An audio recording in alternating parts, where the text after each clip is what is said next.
जोगिंदर लाल और सुषमा अपनी तीनों बेटियां नेहा, गुंजन, कुसुम की शादी करा देते हैं।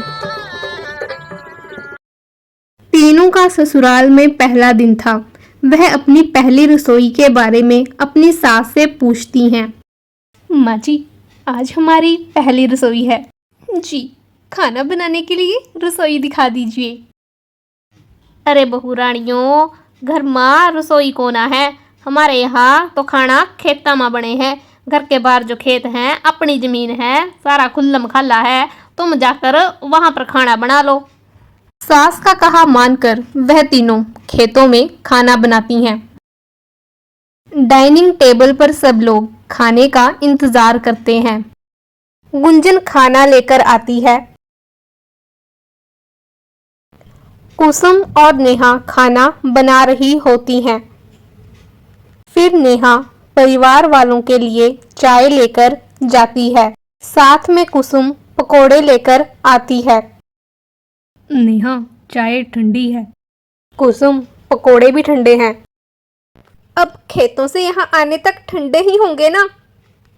अब बनाए तो गर्म ही थे, रास्ते में आने तक ठंडे हो गए होंगे। अरे ढककर लाने चाहिए थे ना, हमारी माँ से तो ऐसी गलती कभी नहीं हुई। अगर घर में रसोई होती तो हम अभी जाकर इसे गर्म कर कर ले आते, पर घर में तो रसोई ही नहीं है।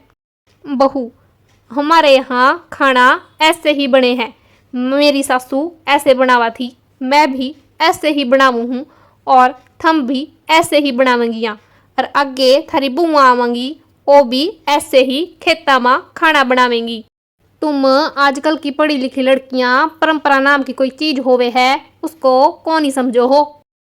पर माँ जी, समय के साथ साथ new rules and regulations follow करने चाहिए ना। यो हमारे सामने ज़्यादा अंग्रेजी झाड़ने की ज़रूरत ना है, और यो थम अपना रेगू फेगू अपने पास ही रखो। अपनी सास की बात सुनने के बाद वह फिर खेत में खाना बनाने की तैयारी करती हैं। तीनों को ऐसे खुले में खाना बनाना बिल्कुल भी अच्छा नहीं लगता था। अरे बहू रानियों, अभी तुम नई नई हो, कोई बात नहीं, धीरे धीरे आदत पड़ जाएगी। खुद की जमीन है, खुद के खेत है। अरे तो क्या खेतों में ही खाना बनवाओगे क्या? हाँ दीदी, खाना लेकर आने जाने में मेरी तो कमर ही अकड़ जाती है। बहुरानियों, आज मेहमान आ रहे हैं घर पे खाना खाने को, तो तुम सब मटर पनीर, मटर पुलाव, मिक्स वेज और रायता, ये सब चीजें बना लेना। माँ जी, खाने का ऑर्डर तो ऐसे देके के गई हैं जैसे खाना खेतों में नहीं, अब होटल में बनेगा। चलो अब लगो काम पर। अब दीदी हम बहुएं हैं, कर भी क्या सकती हैं। तीनों मेहमानों के खाना बनाने की तैयारी करती हैं। तभी तेज आंधी तूफान चलता है। खाने में मिट्टी गिर जाती है, सारा खाना किरकिरा हो जाता है। लो बस, अब यही कसर तो रह गई थी।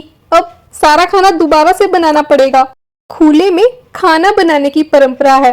अरे माना की परंपरा है, लेकिन जिससे औरों को कष्ट हो या असुविधा हो, उन परंपराओं को बदलना तो जरूरी है ना। वह तीनों फिर खाना बनाती हैं। इस बार वह खाने को ढककर बनाती हैं। तेज हवा चलने से प्लेट उड़ जाती है, जिससे खाने में मिट्टी फिर से पड़ जाती है। लो अब फिर से खाना बनाओ, बस यही काम तो रह गया है। अरे दीदी, मैं बहुत थक गई हूँ। अब क्या करें, लेकिन घर पे मेहमान आए हैं तो खाना तो हमें बनाना ही पड़ेगा। कुसुम की बातें मानकर नेहा और गुंजन फिर से खाना बनाते हैं। फिर तीनों खाना मेहमानों को परोसती हैं। आंधी हवा तूफान के चलते खाने में मिट्टी की किरकिर रह जाती है, जिससे मेहमान बिना खाए ही वहां से चले जाते हैं। मेहमान भगवान हुए हैं, और यो सब मारे घर से बिना खाए चले गए, यो कोई अच्छी बात को नहीं। माँ जी, अब आंधी तूफान में खाना बनेगा तो मिट्टी तो खाने में जाएगी ही ना। और बनवाइए खेतों में खुले में खाना। माँ जी, खुले में खाना बनाने में बहुत दिक्कत परेशानी आती है, और ये बात आप भी अच्छी तरह से जानती हैं।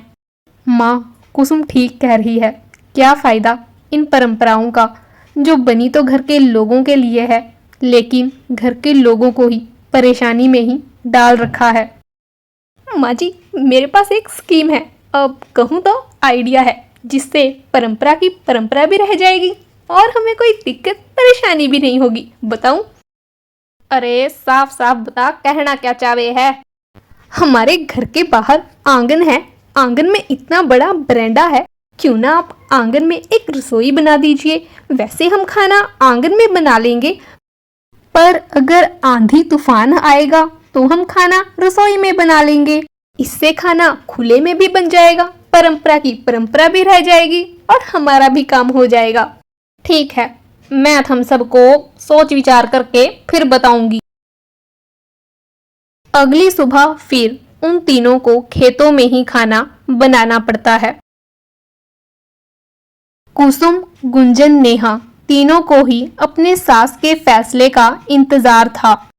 ये देखो गुंजन, आंधी तूफान से फिर खाना सब बिखर गया है। पता नहीं माँ जी हमारी मजबूरी कब समझेंगी। एक बार, दो बार, क्या 10 बार खाना बनाया जाता है। हमको दूसरे घर की ही समझती हैं। माँ जी ने अगर अपना समझा होता तो हमारी तकलीफ दिखती और हमारा कहना मानती। हमारी माँ ने भी पता नहीं कौन से घर में हमारी शादी करवा दी। उन तीनों की सास उन सबकी बातें सुन लेती है। उनकी बातें सुनकर उनकी सास को अपने किए पर पछतावा होता है। अरे मेरी बहू रानियों, रानियों की तरह ही रखूंगी थारे को। मेरे को माफ़ कर दो जो मैंने थारी बात ना समझी। मुझको भी समझना चाहिए था भी खाना बनाने में कितनी दिक्कत होवे है। ये बात तो मैं अच्छी तरह से जानू हूँ। अब कोई ज़रूरत ना है हम सबको खेतों में खाना बनाने की। गुंजन बहू, जो थारी स्कीम मतलब थारा आइडियो जो तन्ने दिया था, अब से वो ही लागू होगा। अपनी सास की बातें सुनकर तीनों बहुत खुश हो जाती हैं। उन तीनों की सास उनके लिए आंगन में रसोई बनवा देती है और उन्हें अपनी मर्जी से खाना बनाने के लिए कहती है। उनका जब मन करता वह आंगन में बनाती और जब मन करता वह रसोई में खाना बनाती। तीनों बहनें खुशी से अपने ससुराल में रहने लगती हैं। प्लीज़ कहानी को लाइक ज़रूर करें। ऐसी ही कहानियाँ सुनने के लिए चैनल को लाइक, शेयर, सब्सक्राइब ज़रूर कीजिए। कहानी कैसी लगी कमेंट्स करके ज़रूर बताइए और बेल आइकन को प्रेस करना मत भूलिएगा। धन्यवाद।